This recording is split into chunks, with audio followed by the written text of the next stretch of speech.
Okay, remember this horrible mess? Let's get rid of that for now, and we'll go through each one of these things separately. But first, let's just talk about the crashing neonate. And by neonate, we mean anybody within the first month of their life, so like 28 to 30 days. And the first thing that pops into most people's minds when they're thinking about the sick neonate is sepsis. And yeah, that could be the cause, and maybe that's what it is. But there is so much more, and so we really have to have an organized approach. And there's a mnemonic for this. It's called the Misfits, which helps you remember some of these causes. So let's go through them. It's trauma or non-accidental trauma / abuse, heart disease, endocrine like congenital adrenal hyperplasia and thyrotoxicosis, metabolic disturbances, inborn errors of metabolism, sepsis, formula mishaps like they're either over-concentrating it or under-concentrating it, diluting it too much, intestinal catastrophes, toxins, and seizures.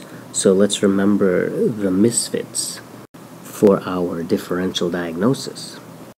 And before we go any further, let's talk about vital signs and what's normal in these kids.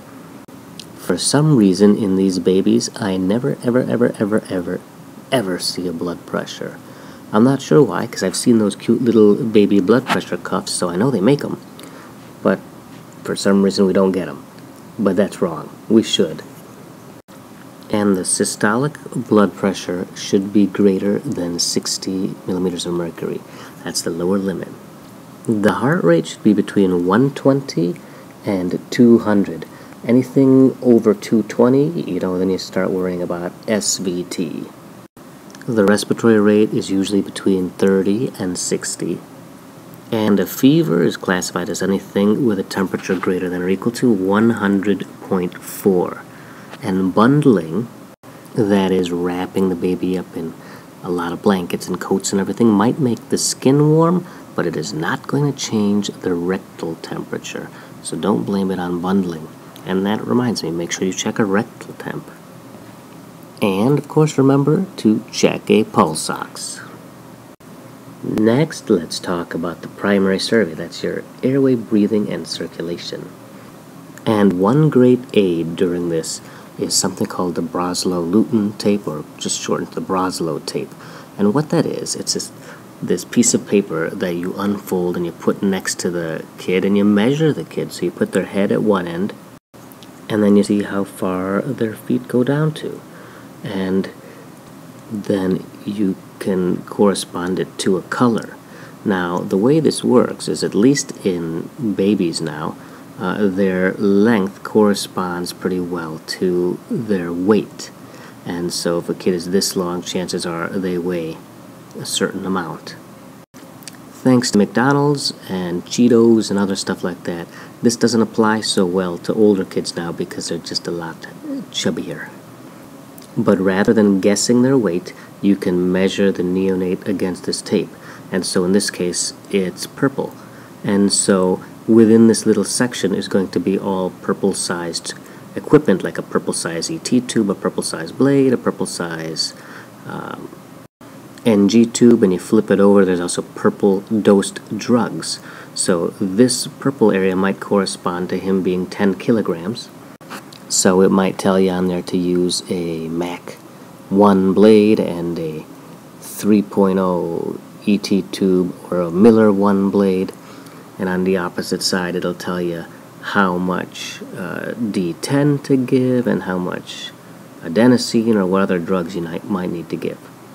So let's talk about airway first. You might need to intubate these babies because to protect their airway, or maybe they're not breathing on their own, or maybe to take away their own work of breathing.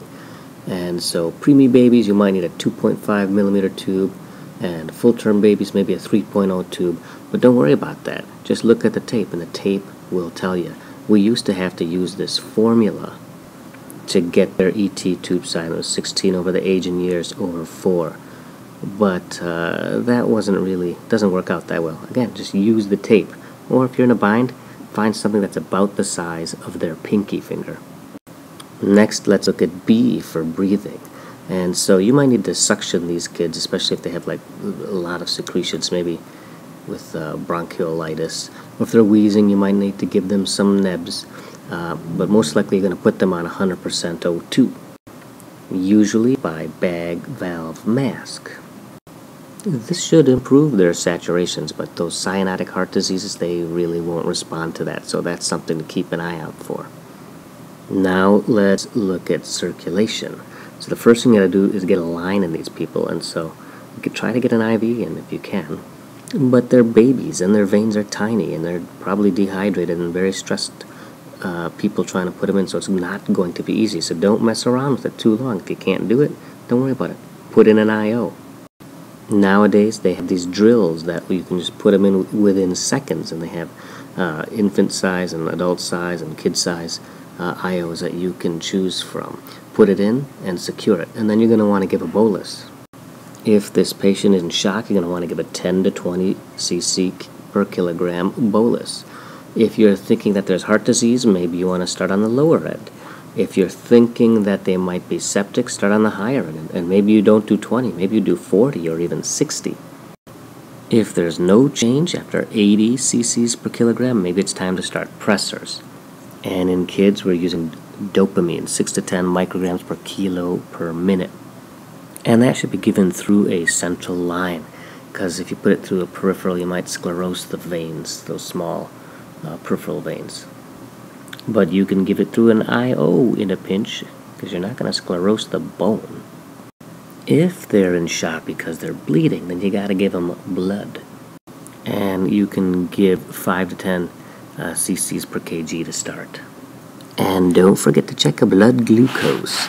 In these neonates, anything less than 30 is considered hypoglycemic. But in symptomatic patients, which are all of these crashing neonates, they're all symptomatic, anything less than 60 should really be treated. And you're going to want to give D10, 3 to 10 cc's per kilogram, or just make it several 2 cc per kilogram boluses and keep rechecking. Now, one last thing I want to point out, and that came from the MRAP, Mel Herbert. He came up with this mnemonic that in these neonates, the number 60 is bad. Look at this. If you have a glucose less than 60, that's bad. If your systolic blood pressure is less than 60, that's bad. If your respiratory rate is greater than 60, that's bad.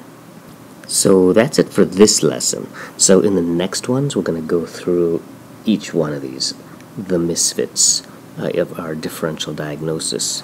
All right, talk to you later.